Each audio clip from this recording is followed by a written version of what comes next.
자, 오늘 누가복음 강해 다 같이 보실 말씀은 누가복음 19장 39절에서 44절입니다. 누가복음 19장 39절에서 44절. 누가복음 19장 39절에서 44절까지 제가 받들어 읽겠습니다. 무리 가운데서 바리새인 몇 사람이 주께 말씀드리기를 선생님, 당신의 제자들을 꾸짖어 주소서라고 하니 주께서 그들에게 대답하여 말씀하시기를 내가 너희에게 말하노니 이 사람들이 침묵을 지킨다면 돌들이 즉시 소리를 지르리라고 하시더라. 주께서 가까이 오시어 그 도성을 보고 울며 말씀하시기를 적어도 이 너의 날에 너만이라도 너의 화평에 속한 일들을 알았더라면 좋았으련만 그러나 이제는 그것들이 너의 눈에서 감추어졌느니라. 그날이 너에게 이 말이니 그때에는 네 원수들이 너의 주위에 방벽을 쌓고 너를 포위하여 사방에서 가두리라.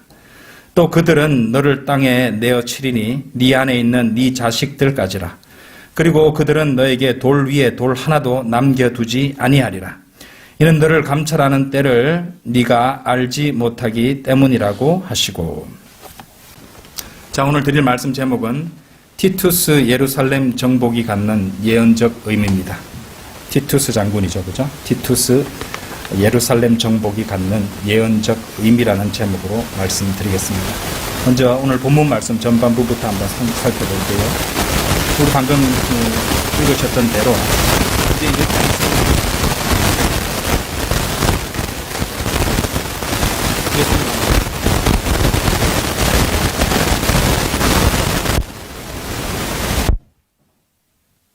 문제가 발생하고 있으면 말씀해 주시기 바랍니다.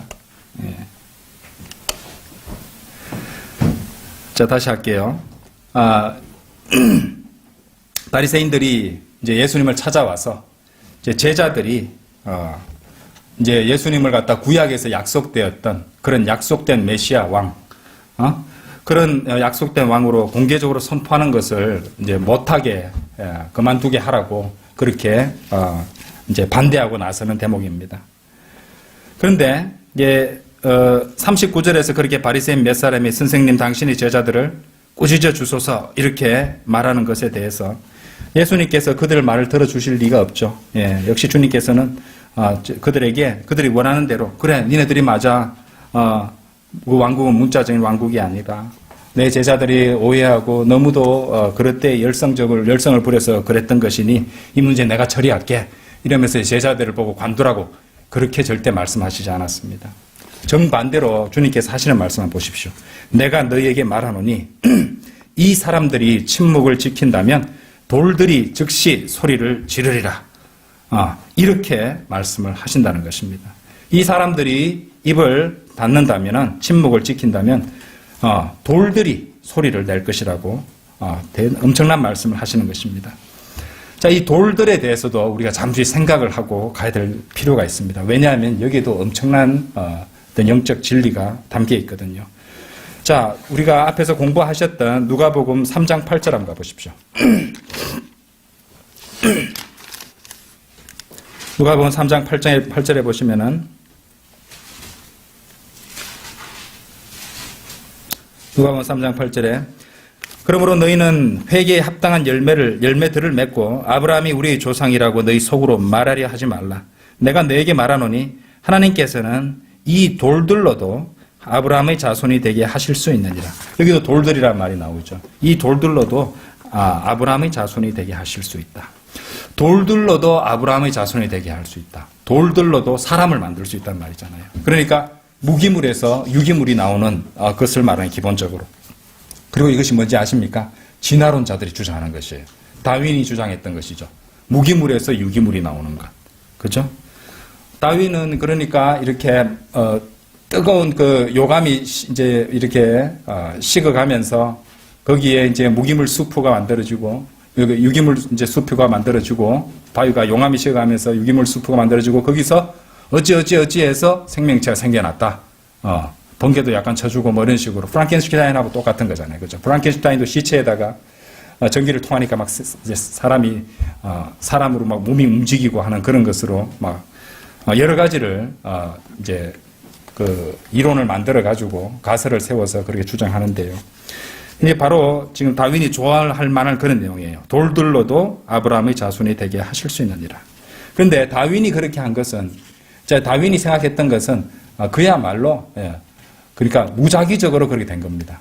그러니까 진화론자들이 주장하는 것은 막연히 오랜 세월이 지나가면, 오랜 시간이 몇십억 년이 지나가면은 그렇게 해서 생겨날 수 있을 거다. 반복하다 보면 그렇게 될 거다.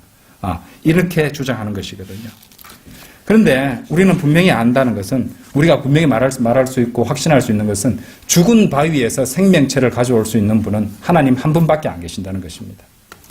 인간은 도저히 그렇게 할 수 없는 것이죠. 그리고 우리가 보여줄 수 있고, 과학자들이 보여줄 수 있고 증명할 수 있는 법칙은요, 과학 법칙이 있어요. 생물 발생설이라고 합니다. 바이오지네시스. 생물 발생설이라는 그 생물 발생설의 법칙에 따르면요, 무생물로는 결코 생명을 얻을 수 없다는 법칙입니다. 그러나 누가복음 3장 8절에서 우리는 하나님께서 이 돌들에게 생명을 주시고 그것들을 인간으로 변화시킬 수 있다. 그런 말씀을 하시는 것을 알 수 있습니다.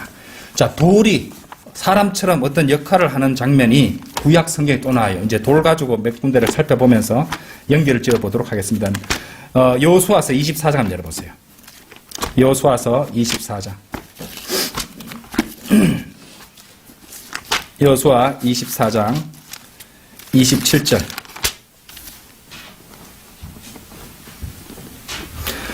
여호수아가 온 백성에게 말하기를, 보라, 이 돌이 우리에게 증거가 되리니, 이제 증거인데 이제 증인 이렇게도 했어요. 그 영어 단어는요, 증거도 되고 증인도 될 수 있는데, 이 돌이 우리에게 증인이 되리니 도 됩니다. 어찌 보면 영어로 본다면요, 증거가 되리니 이는 주께서 우리에게 하신 모든 말씀을 돌이 들었습니다. 그렇게 따지면 증인이라고 보는 게 더 나을 수도 있겠죠, 그렇죠? 돌이 들었다고 말하잖아요.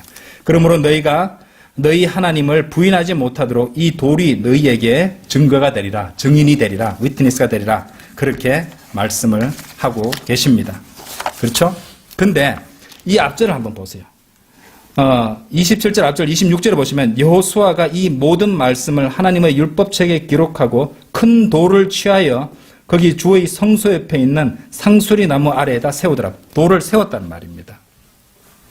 그래서 이스라엘 자손들에게 이제 여호수아가 하는 말은, 이 돌이 옆에 딱 세워놨으니까 하나님께서 그들에게 하신 말씀을 다 들었다고 이제 증인으로서 서 있게 된다, 이 말입니다.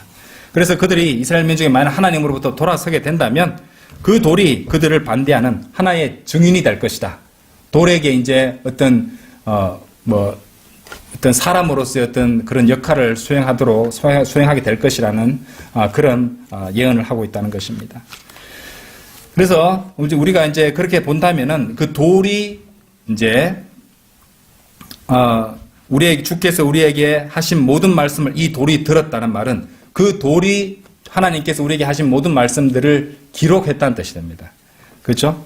그런데 참으로 흥미로운 대목이 이 대목이 될 수 있는 것이, 여러분들 요즘 MP3 아시죠? 우리 옛날에 쓰던, 지금 안 씁니다. 그 카세트 테이프라든지 오디오 테이프, 그죠? 그리고 디스크들, 그리고 이제 저장 장치로서는 이제 칩 같은 것들, 컴퓨터 칩 같은 그런 것들, 이런 것들이 다 뭐로 만들어지는지 아십니까? 돌에서 만들어집니다. 돌에서. 규소라는 그런 재료로 만들어지는데요. 규소는 돌이고 바위고 모래잖아요. 그죠? 그리고 럭커만 목사님에 따르면 1993년에 이미 과학자들이 어떤 기술을 발명해 놨냐면요, 음파가 돌에 기록되고 나서 24시간이 지난 후에 그것을 다시 추출해 낼 수 있는 장비를 이미 1993년에 다 개발해 놨다고 합니다. 그러니까 이제 이런 것들은 이제 그 첩보기관에 이런 데서 얼마든지 사용해 오고 있을 수도 있는 것입니다. 심지어 어떤 것도 뭐냐면은, 어떤 사람이 얘기하는데 거기에 물잔을 떠놓고 나서 사람이 이제 말할 때 물잔에 물이 미세하게 흔들리잖아요. 그것을 분석해서 무슨 말을 했는지도 다 알아낼 수 있는 그런 기술이 있다고 합니다. 돌에 기록된 것도 뽑아낼 수 있고요. 그러니까 이렇게 인간이 그러한 일을 갖다가 할 수 있다면 하나님께서 사용하시고 하나님께서 만드시고 사용하시는 그런 감시 시스템 얼마나 대단하겠습니까? 그죠? 우리들의 일거수일투족 모든 것들이 다 기록되고 있다는 것을 아셔야 돼요. 무한대로. 그죠?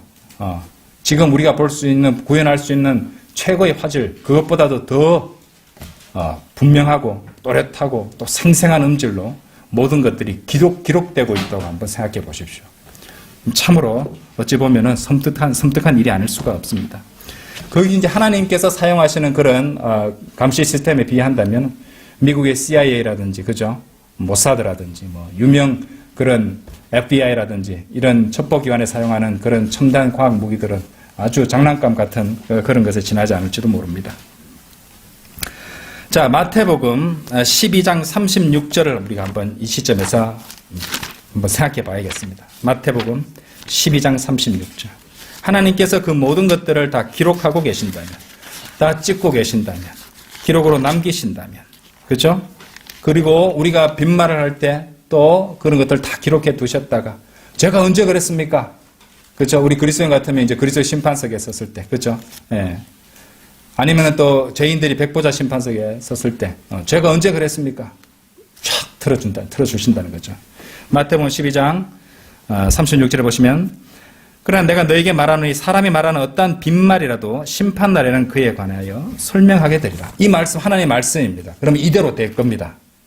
예, 이 말씀대로 이루어진다는 것입니다. 그렇죠? 예. 그러면은 여기서 설명해야 할 수밖에 없도록 하나님께서는 분명한 증거 자료를 제시하실 것이란 말이죠. 그런 것을 한번 생각해 봐야 된다는 것입니다. 그래서 사람이 자신이 한 모든 빈말에 대해서 이건 이래 했고 어쩔 수 없이 이렇게 할 수밖에 없었어요. 내가 안 그러려고 했는데 이렇게 했어요. 이런 상황 때문에 이렇게 됐습니다. 그러면은 이제 하나님께서 다 기록해놓은 암석 돌들을 딱 가져와가지고 그죠? 아마 돌들에 기록되어 있을지도 모릅니다. 그죠? 우리가 이제 성경 말씀에서 이런 힌트들이 있으니까 뭐 정확히 어떻게 했는지는 알 수는 없습니다만은 증거를 갖다 분명히 제시하실 거란 말입니다. 그죠? 예. 우리만 그런 거 할 수 있는 게 아니잖아요. 인간이 그렇게 할 수 있는데 하나님은 얼마나 더욱더 잘 하시겠습니까? 우리가 지금 현재 생산할 수 있고 누리고 있는 그 기술의 수천만 배 더 분명하고 더 확실하고 더 쉬운 방식으로 하나님께서는 하실 것입니다. 컴퓨터에서 무슨 데이터를 뽑아내듯이 그 모든 자료들을 제시하시면서 우리의 말문을 막히게 하실 것입니다.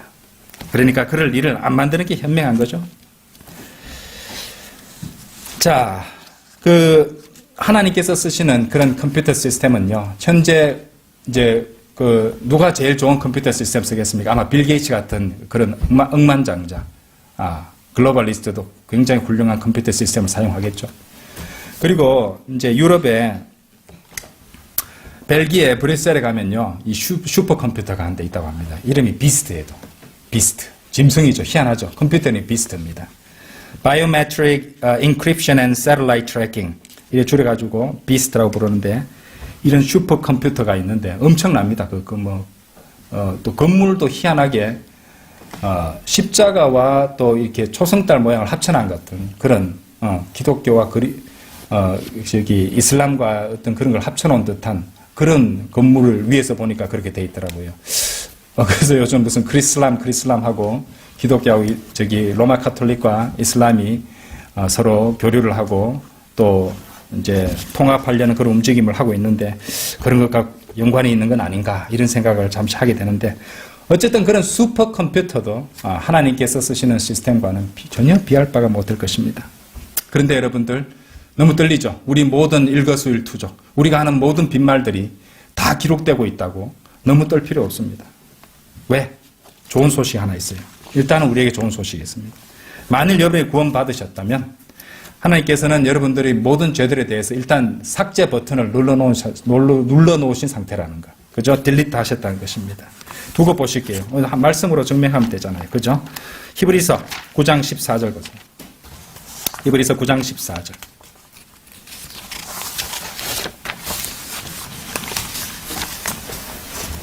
아직 죄가 있는 것 같아. 13절부터 볼게요. 황소와 염소의 피와 암송아지의 제도, 불결한 제들에게 뿌려 그 육체를 정결케 함으로써 거룩하게 한다면 하물며 14절 보세요. 영원하신 성령을 통하여 흠없는 자신을 하나님께 드린 그리스도의 피가 어찌 죽은 행실에서 너희 양심을 정결케 하십니다. 양심을 정결케 하십니다. 살아계신 하나님을 섬기게 하지 못하겠느냐. 자, 히브리서 1장으로 가보세요. 1장 3절. 그는 하나님의 영광의 광채시며 그분의 인격의 정확한 형상이시고 그의 능력의 말씀으로 만물을 붙들고 계시며 친히 뭐라고요? 우리의 죄들을 정결케 하시고 삭제하셨다는 것. 높은 곳에 계신 위엄 있는 분의 오른편에 앉으셨으니. 그렇죠? 무엇이든지 우리 주 예수 그리스도의 보혈을 신뢰하고 구원받았다면, 그분의 보혈 안에 있다면, 그분의 피 아래 있다면 모든 것이 깨끗하게 지워지는 것입니다. 요한 1서 1장 7절 보십시오. 그러나 그분이 빛 가운데 계신 것 같이 우리도 빛 가운데 행하면 우리가 서로 간에 교제가 있게 되고 그의 아들 뭐라고요? 예수 그리스도의 피가 우리를 모든 죄에서 깨끗하게 하시느니라. 자, 우리 그리스도인들은요, 구원받았을 때 이제 지옥으로부터 영원히 구원받은 것입니다. 그런데 아직 몸이 구속을 받지 못했기 때문에 사는 동안 원치 않아도 크고 작은 죄에 연루되거나 지을 수가 있는 것입니다. 그런데 우리는 이게 이 조세 중에 우리가 그 예수 그리스도의 보혈에 의지해서 주님께 자백하면은 그분의 보혈이 우리의 모든 죄를 정결케 해 주신다는 것입니다. 자백하면은. 그러면 이제 그분과의 이제 죄라는 것을 예수 그리스도의 보혈을 적용해서 제거했기 때문에 하나님은 이제 죄를 용납하실 수 없으니, 그죠? 그분의 보혈을 보시고 우리와 교제가 일시적으로 소원해졌다가 다시 회복해 주신다는 그런 뜻입니다. 그리스도인도 죄를 지을 수 있습니다. 그렇죠? 하지만 그 죄는 일시적인 정죄에 이르는 것이지 영원한 정죄에 이르는 것은 아니에요. 그죠? 우리 그리스도인들의 구원은 영원히 보장됩니다. 그렇다고 구원파들이 주장하는 것처럼 무슨 짓을 해도 괜찮아. 무슨 짓을 해도 이제 하늘 날아가니까, 지옥 안 가니까 괜찮아. 그게 아니죠. 이 그리스도인이 구원받아서 지옥 가지는 않는다 할지라도 크고 작은 죄를 짓게 되면은, 보셨잖아요. 주님께서 위탁하신 복음을 가지고 아무것도 안 하고 또 죄만 짓고 한다면은 가진 것마다 뺏겨버립니다. 뭘 뺏기느냐? 유업을 다 뺏긴다는 거죠. 간증도 빼앗기게 되죠. 주님과의 교제도 무너지게 되는 것이고. 도저히 안 되겠다 싶으시면은 하나님께서 이제 본향으로 가는 고속 열차에 태우셔서 곧바로 본향으로 가게도 하실 수 있다는 것입니다. 자, 그런 점을 오해하지 마시고 잘 아셔야 됩니다. 다시 누가복음, 거기 누가복음 오늘 본문 말씀 후반부 41절부터 44절, 제가 다시 빨리 한번 읽어볼게요. 주께서 가까이 오시고 그 도성을 보고 울며 말씀하시기를, 적어도 이 너의 날에 너만이라도 너의 화평에 속한 일들을 알았더라면 좋았으련만. 그러나 이제는 그것들이 너의 눈에서 감추어졌느니라. 그날이 너에게 이 말이니 그때에는 네 원수들이 너의 주위에 방벽을 쌓고 너를 포위하여 사방에서 가두리라. 또 그들은 너를 땅에 내어 치리니 네 안에 있는 네 자식들까지라. 그리고 그들은 너에게 돌 위에 돌 하나도 남겨두지 아니하리라. 이는 너를 감찰하는 때를 네가 알지 못하기 때문이라고 하시고.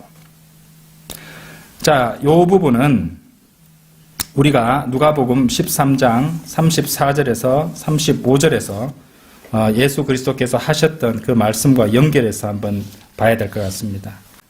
자, 아까 보셨던 그 말씀, 누가복음 19장 말씀과 비교해서 누가복음 13장 한번 가보시죠. 우리 한번 공부하셨던 말씀입니다. 13장 34절, 35절. 자, 우리가 저번에 보셨던 말씀이죠. 오 예루살렘아 예루살렘아 선지자들을 죽이며 너에게 보낸 사람들을 돌로 치는 자야. 마치 암탉이 자기 병아리들을 날개 아래 함께 모으듯이 네가 얼마나 자주 네 자녀들을 모으려고 하였더냐. 그러나 너희가 원치 아니하였도다. 보라 너희 집이 황폐하여 버림받으리라. 진실로 내가 너희에게 말하노니 너희가 주의 이름으로 오시는 이는 복이 있도다라고 말할 때가 오기까지 나를 보지 못하리라고 하시더라. 자, 그래서 예수님이 여기서 울고 계셨던 이유가 있습니다. 무슨 일이냐? 왜? 어떤 아주 끔찍한 일이 닥쳐오고 있다는 걸 아셨기 때문에 예수님은 우셨던 것입니다. 연민 때문에 우셨던 것이죠. 왜? 로마인들이 와서 그 도시를, 예루살렘을 파괴할 것이기 때문이었어요. 자, 그리고 그 일이 방금 우리가 읽으셨던 누가복음 19장 43절, 44절에 있을 일이었습니다. 이 로마인들이 와서 예루살렘을 완전히 잿더미로 만들고 파괴해버릴 것이었단 말이죠. 그래서 만일 유대인들이 그들에게 그 대신에 화평을 가져오게 하는데 필요한 일들이 무엇인지 알기만 했더라도 그런 일들을 피할 수 있었을 텐데 정말로 아쉽다라고 말씀하시는 것입니다. 누가복음 19장 42절에 뭐라고 말씀하십니까? 예. 적어도 이 너의 날에 너만이라도 너의 화평에 속한 일들을 알았더라면 좋았으련만. 근데 뭐라고 말씀하세요? 그러나 이제는 그것들이 너의 눈에서 감추어졌느니라. 이렇게 말씀하는 거예요. 너의 눈에서 감추어졌느니라. 왜 그렇습니까? 왜 그들이 그러한 재앙을 갖다가 돌이킬 수 있고 막을 수 있는 그 기회를 놓쳤을까요? 왜 눈에서 감춰져 버렸을까요? 하나님께서 그들의 기회를 주셨는데 그들은 메시아 왕을 거부했기 때문입니다. 예. 메시아 왕을 거부했고 오히려 이제 자기들한테 그런 멸망이 닥쳐오도록 자기들이 초래한 그 형국이 되고 말았던 것입니다. 오늘 이제 수요 기도의 소주제와도 같은 제목과도 같은 내용인데요. 43절, 44절 이 말씀은요. AD 70년에 그 로마 장군 티투스에 의해서 예루살렘이 멸망할 것이라는 그 예언입니다. 예언을 예수님께서 하셨던 것입니다. 43절, 44절이 바로 1차적으로 로마 장군 티투스가 AD 70년에 예루살렘을 그 주변에 방벽을 치고요. 아무도 들어오거나 나가지 못하게 막아버려서 그래서 굶주리고 또 그 다음에 사람들을 갖다가 아주 기진맥진하게 만든 다음에 그 성에 쳐들어가서 사람들을 잡아서 죽이고 500명이나 십자가에 못 박았다 하잖아요. 500명이나. 그죠? 도시 들어가는 입구에다 500명이나 십자가를 만들어 못 박아서 세웠다는 것입니다. 그래서 티투스 장군의 그 부하들은요, 이 병사들은 탐욕에 사로잡혀 있었습니다. 왜냐하면은 이 솔로몬 성전에 대해 있었던 이 금에 대한 이야기를 듣고 왔었는데, 그래서 성전의 기초 아래에 금이 묻혀 있을 거라고 그런 소문이 퍼지자 성전을 문자 그대로 벽돌 하나하나까지 다 들어보고 뜯어보았다고 합니다. 그리고 기초를 이루는 돌은요, 우리가 상상을 보다 훨씬 큰 돌들인데 그런 돌까지도 다 치워버리고 땅 아래를 다 파헤쳤다고 합니다. 예수님께서 뭐라고 말씀하셨습니까? 그러니까 돌 위에 돌 하나도 남지 않고 무너지리라는 그런 말씀, 예수 그리스도의 말씀이 문자 그대로 성취되었던 것이죠. 자, 그에 비해서, 저번에도 한번 말씀드렸지만, 이 선지자라고 자랑하는 모하메드는 예언 단 하나도 제대로 된 걸 한 적이 없었죠. 말 그대로 선지자로서는 완전히 실패자인 것입니다. 누가복음 19장 44절 다시 한번 보세요. 19장 44절. 이는 너를 감찰하는 때를 네가 알지 못하기 때문이라. Because thou knowest not the time of thy visitation. 이래 되어 있습니다. visitation. 그죠? 감찰하는 걸 말하는 거죠. 자, 그것은 바로 하나님께서 진노와 심판으로 그들을 찾아오시고 또 감찰하시는 때입니다. 그런데 하나님께서는 아까도 말씀드렸지만 그 심판과 하나님의 진노로부터 피할 수 있는 길까지도 방법까지도 그들의 눈에서 감춰버리셨죠. 42절 그것들이 너희의 눈에서 감추어졌느니라. 왜? 그분의 아들을 거절했기 때문에 그런 것입니다. 그렇죠? 때로는 하나님께서 계속해서 참아주시고 기회를 주시다가 마지막까지 예수 그리스도를 거부하는 그런 죄인들을 죄 가운데서 멸망하게 하십니다. 예. 그렇죠? 그들은 자기들한테 아무 일이 일어나지 않는다고 편안하게 또 아무 걱정 없이 이 세상에서 떵떵거리고 살아가지만 한순간에 멸망으로 떨어지고 만다는 것입니다. 하나님께서 주신 그 구원의 유일한 길이신 예수 그리스도 그분의 아들을 거절하면 그렇게 되는 것이 한 민족도 한 개인도 마찬가지입니다. 그리고 육신으로 오신 분이 하나님의 말씀이 육신으로 오신 분이 예수 그리스도시잖아요. 하나님의 말씀을 끝까지 거절하는 사람도 끝이 그렇게 됩니다. 무섭죠? 그렇잖아요. 말씀에 대한 그 사람의 태도나 반응이 그 사람의 보상이든 그 사람의 장래를 결정짓는 것입니다. 예루살렘은요, 3번 파괴됩니다. 그리고 처음에 2번은요, 장차 일어날 이 3번째 파괴를 보여주는 그림이 됩니다. 예루살렘이 처음으로 파괴되었던 데는 BC 586년 느부갓네살 왕에 의해서 파괴되었었죠. 그리고 지금 오늘 보셨던 누가복음 19장에 나오듯이 AD 70년에 로마의 티투스 장군에 의해서 2번째로 파괴되었습니다. 그리고 마지막 세 번째 예루살렘의 파괴는 장차 대환란 끝에 이 적그리스도에 의해서 세 번째로 파괴되게 될 것입니다. 스가랴서 14장 열어보시죠.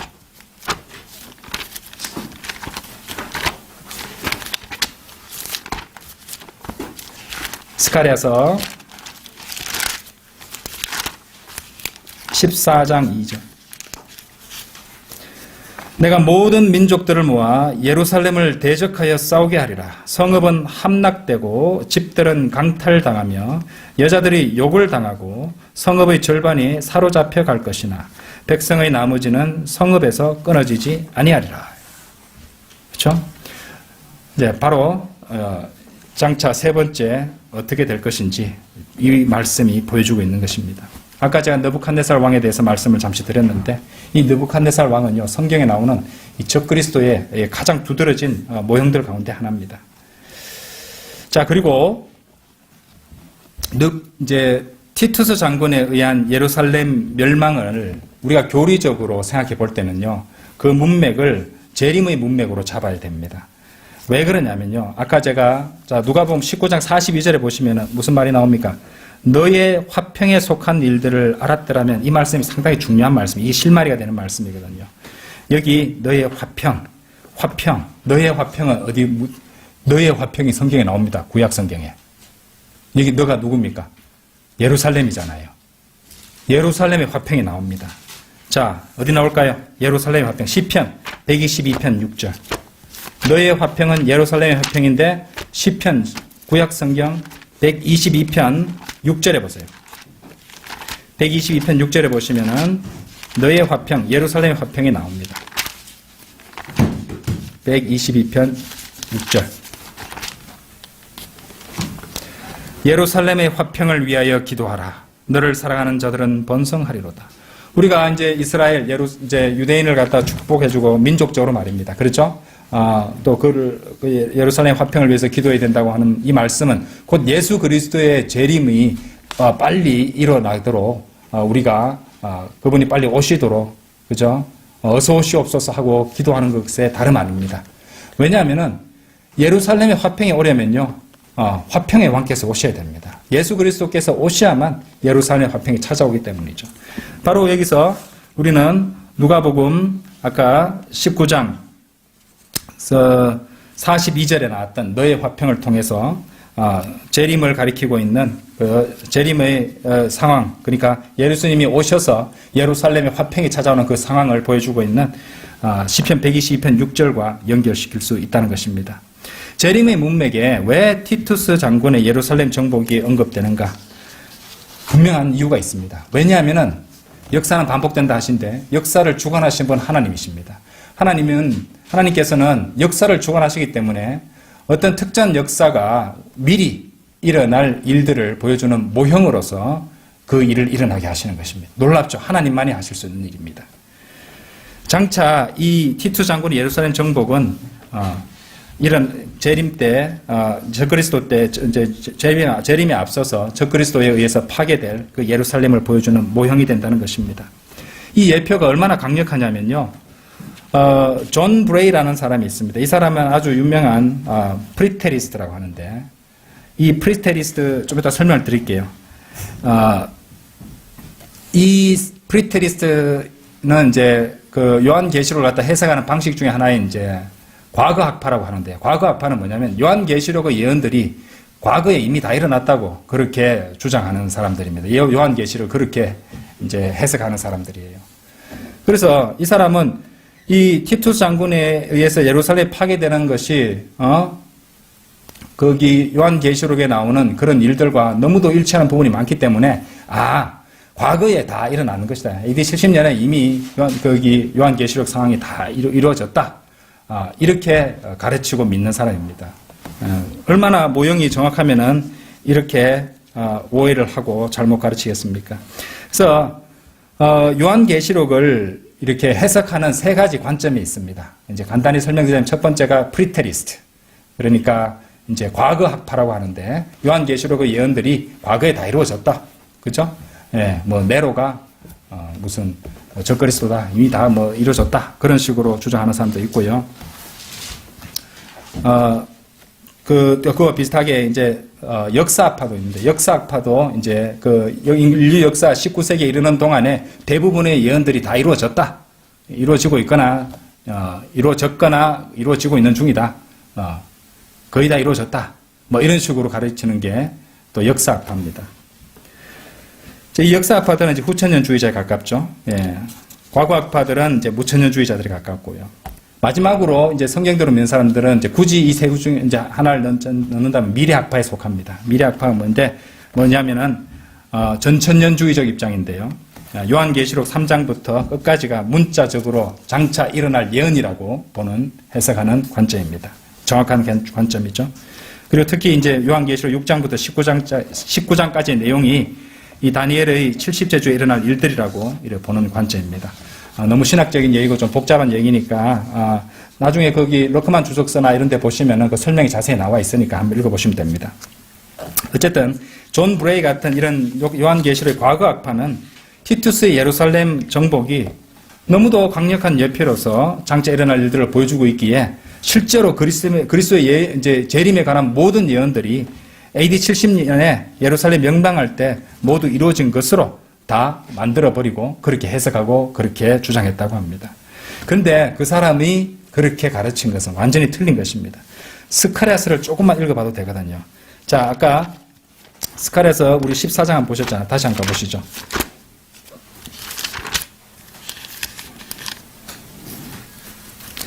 스칼에서 아까 이제 예루살렘이 파괴되는 것 같아서 아까 이렇게 보여주는 그 말씀이 14장 2절을 우리가 살펴보셨잖아요. 근데 이 스칼에서 14장 2절은요, 결코 티투스의 예루살렘 정복에 적용할 수가 없습니다. 왜냐하면은 이 스칼에서를 14장을 잘 읽어보시면은, 예루살렘에 대한 이 최종적인 공격이 감행되는 동안에 하나님께서 친히 몸소, 예루살렘을 위해 싸우시기 위해 내려오신다고 성경이 되어 있거든요. 3절 보세요. 그때에 주께서 나가 그 민족들을 대적하여 싸우시리니 전쟁의 날에 싸우셨을 때처럼 하시리라. 이 말씀을 그래 적용해 주잖아요. 티투스가 예루살렘 멸망시킬 때 하나님께서 오셔서 싸워주셨습니까? 아니잖아요. 그렇죠? 8절도 보세요. 그날에 주는 예루살렘의 거민들을 보호하리니 그 날에는 그들 가운데 약한 자가 다윗같이 되겠고 다윗집의 하나님같이 그들 앞에선 주의 천사같이 되리라. 그리고 그분께서 그 싸움을 끝내시고 나서 그분은 새롭게 재건된 예루살렘에 재건된 성전을 두시고 이제 온 지구를 다스리게 된다는 것입니다. 거기 제3성전 이런 거 이제 관련해 가지고 기사들이 좀 나오고 있습니다. 이제 제3성전을 갖다가 이제 짓기 위한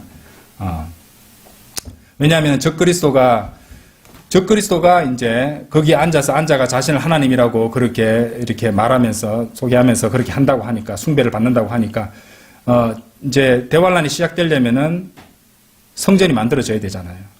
근데 이제 뭐 어떤 이제 기사에 보면은 이제 성전을 만들 돌이나 또 성전 안을 꾸밀 어떤 그런 장식물들은 이미 다 만들어져 있는 상태라고 그러고 또 그 제사장들 교육을 시키는 그런 프로그램이 이미 개시되고 있다고 하고 또 아직 뭐 기초도 안 닦았으니까 한참 걸리겠지 이렇게 생각하는 분도 있잖아요.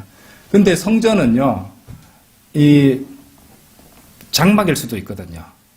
그러니까 장막 같은 건 텐트 하나 치는 거잖아요. 큰 텐트 하나 치는 것이기 때문에 하루 저녁에도 만들어질 수 있는 것입니다. 그렇죠? 그러니까 언제라도 일어날 수 있는 일이라는 것을 생각하셔야 된다는 것입니다. 아까도 말씀드렸지만은 이제 우리 주님께서는 그 모든 싸움을 끝내시고 새롭게 재건된 예루살렘에서 또 새롭게 재건된 성전을 두시고 온 지구를 다스리게 되십니다. 스가랴서 14장 다 읽어보시고 또 에스겔서 40장에서 48장의 내용이 바로 그런 내용입니다. 그 일들이 티투스 장군이 예루살렘을 정복하던 그런 AD 70년에 일어났습니까? 그렇지 않죠.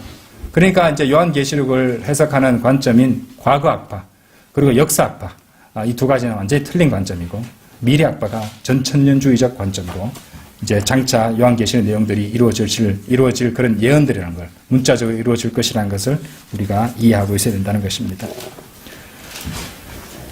자, 그런 일들이 티투 장군의 AD 70년에도 일어나지 않았고 AD 100년에도 일어나지 않았고 2000년 사이에도 그 이후 2000년 될 때까지도 전혀 아직 이루어지지 않았던 것입니다. 그러니까 우리는 그 일이 곧 일어날 것이라는 것을 우리가 알고 우리 마음가짐을 새롭게 해서 살아가야 된다는 것입니다. 자, 우리 예수 그리스도께서 돌아오실 때 얼마나 통쾌하겠습니까? 한번 생각해 보십시오. 이 세상에서 온갖 악한 일과 더러운 일들을 자행하는 권력자들, 부자들, 글로벌리스트들, 온갖 악한 자들, 진절머리가 나잖아요. 그 모든 자들을, 그리고 반성경적인 일들, 하나님을 진노케 하는 자들, 그런 모든 일들, 또 그런 일을 자행하는 자들을 모두 처리하실 것입니다. 더 이상 참아주시지 않는다는 것이죠. 지금 하나님께서는 지금까지도 인내하고 계십니다. 구원받지 않은 죄인들이 구원받도록, 그리고 주님께 순종하고 헌신하지 않은 성도들이 바로 잡히도록 지금 기다리고 계십니다. 지금도 인내하고 계십니다. 늦었다고 생각할 때가 가장 이르다고 하는 말이 있잖아요. 구원받지 않은 죄인은 지금 오늘 구원받아야 됩니다. 이제 곧 주님께서 오시기 때문입니다. 그렇죠?